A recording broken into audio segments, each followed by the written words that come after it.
मेरा दोस्त काला कितनी सिगरेट पीता हुआ आगे जाकर आपको वीडियो में दिखाऊंगा। तो ब्लॉग को करते स्टार्ट। मैं सुबह उठकर रेडी होकर अपने सैलून के लिए जल्दी निकल जाता हूँ क्योंकि मैं थोड़ा लेट हो गया था। फिर मैं जैसे ही रास्ते में देखता हूँ सैलून के बाहर ये सर खड़े थे। इन सर का हेयर कट करना था, बीड सेट करनी थी। काफ़ी पहले आके मेरे पास कॉल कर रहे थे। फिर ये सर आ गए थे। इन सर का काम करने लग जाता हूँ मैं। इन सर का काम करने के बाद फिर ये भाई आए। भाई का भी हेयर कट करना था, बीड सेट करनी, तो भाई का भी काम करने लग जाता हूँ मैं। उसके बाद ये भाई आता है, भाई की बीड सेट करनी थी, भाई की बीड सेट कर देता हूँ मैं। उसके बाद काफ़ी देर तक भीड़ हो जाती है क्योंकि आज शुक्रवार था, आज काम थोड़ा ज़्यादा था, कंटिन्यू काम कर रहा था मैं आज। उसके बाद ये भाई आते, भाई की बीएड सेट करनी थी। फिर एक और भाई आते, भाई का हेयर कट करना था, बीएड सेट करनी थी, तो भाई का भी काम करके फ्री कर देता हूँ।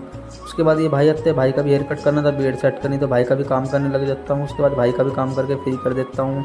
फिर ये सर आते, सर के भी हेयर कट करनी थी और बीएड सेट करनी, सर का भी काम कर देता हूँ। फिर पीछे वेटिंग में भी 2-3 कस्टमर थे। फिर ये बच्चा है, बच्चा काफ़ी परेशान कर रहा था, आप वीडियो में देख ही सकते हैं ये कितना ज़्यादा रो रहा था। इसने काफ़ी टाइम लगा था हेयर कट कराने में। फिर काला भी काम कर रहा था और मेरा जुम्मे की नमाज का भी टाइम हो रहा था। फिर मैं रूम पे जाके कपड़े चेंज करके दोबारा सैलून आके बैठ गया। फिर मैं काला दोनों जुम्मे की नमाज अदा करने मस्जिद के लिए निकल जाते हैं। उसके बाद हम बस में बैठ के जा ही रहे थे। बस में काफ़ी भीड़ थी लेकिन हमें सीट मिल गई थी। उसके बाद हम बैठ के जा रहे थे, मेरे दोस्त भी मेरे साथ थे। तो उसके बाद हम मस्जिद के बाहर पहुंच जाते हैं फाइनली। फिर मस्जिद में एंट्री करने लग जाते हैं। मस्जिद के बाहर अभी तक मोटरसाइकिल वगैरह आ गई थी लेकिन ज़्यादा भीड़ नहीं थी। फिर मस्जिद में जाकर देखते हैं तो भीड़ हो गई थी। फिर हम जुम्मे की नमाज़ अदा कर लेते हैं। आप देख ही सकते हो दोस्तों कितनी भीड़ है। तो यहाँ पे जुम्मे की नमाज़ अदा करने में बहुत अच्छा लगता है, दिल को भी सुकून मिलता है। उसके बाद हम बाहर निकल जाते हैं मस्जिद से। मेरे दोस्त भी मेरे साथ थे। फिर काला बाहर निकल के सिगरेट पीने लग जाता है क्योंकि सिगरेट बहुत ज़्यादा पीता है, इसको बिल्कुल भी शर्म नहीं आती, किसी के भी साथ सिगरेट पीने लग जाता है। फिर हम होटल पे खाना खाने के लिए आ जाते क्योंकि आज हमने बर्गर वगैरह कुछ नहीं खाया था, हमारा बिरयानी खाने का मन कर रहा था। फिर हम बिरयानी खाने लग जाते हैं यहाँ पे अच्छे से। फिर हम दोनों सैलून पे आ जाते हैं। सैलून पे आकर देखते हैं तो कोई वेटिंग में नहीं था लेकिन बाल ही बाल हो रहे थे। फिर मैं सैलून में झाड़ू लगाने लगा क्योंकि काफ़ी टाइम से झाड़ू नहीं लगी थी, तो वैसे मैं काम ही कर रहा था अकेला।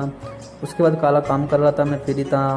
तो काला कटिंग कर रहा था और मैं फ्री होकर फिर बाहर बैठने चला जाता हूँ, बच्चे के पास टाइम पास करने चला जाता हूँ क्योंकि ये बच्चा बहुत अच्छा टाइम पास करवाता है। फिर मैं इसके साथ टाइम पास कर, फिर मेरे पास एक भाई आते हैं, भाई का हेयर कट करना था, बीएड सेट करनी थी, भाई का काम करने लग जाता हूँ। फिर एक और सर आते हैं, सर का भी हेयर कट करना था, बीएड सेट करनी थी। फिर मैं सब सर का फाइनली काम कर देता हूँ, सर चले जाते हैं। फिर ये भाई आया, भाई के पैर में चोट लग रही थी और भाई की बीएड सेट करनी थी, भाई की बीएड सेट करने लग जाता हूँ। उसके बाद मैं फ्री होकर बैठ जाता हूँ और काला दूसरे सैलून पर चला गया था। तो मैं अकेला बैठ के टाइम पास कर रहा था और मेरे पास कोई नहीं था। फिर मैं ऐसे ही काम कर रहा था। उसके बाद ये भाई आते हैं, भाई का हेयर कट करना था और बीएड सेट करनी, तो भाई का भी काम कर देता हूँ। उसके बाद एक और भाई आते हैं, भाई का हेयर कट करना था और बीएड सेट करनी थी। फिर मैं इस भाई का भी फाइनली काम करने लग जाता हूँ, भाई का काम करके फ्री कर देता हूँ। फिर मेरा सैलून बढ़ाने का टाइम हो गया था। फिर मैं सैलून बढ़ा देता हूँ। तो आज मैं अकेला ही था, मैं जल्दी सैलून बढ़ा के जा रहा था। फिर मैं अपने रूम पे पहुँच जाता हूँ। रूम पे पहुँच कर मैं खाना वगैरह बनाऊँगा। तो ठीक है दोस्तों, वीडियो करते हैं।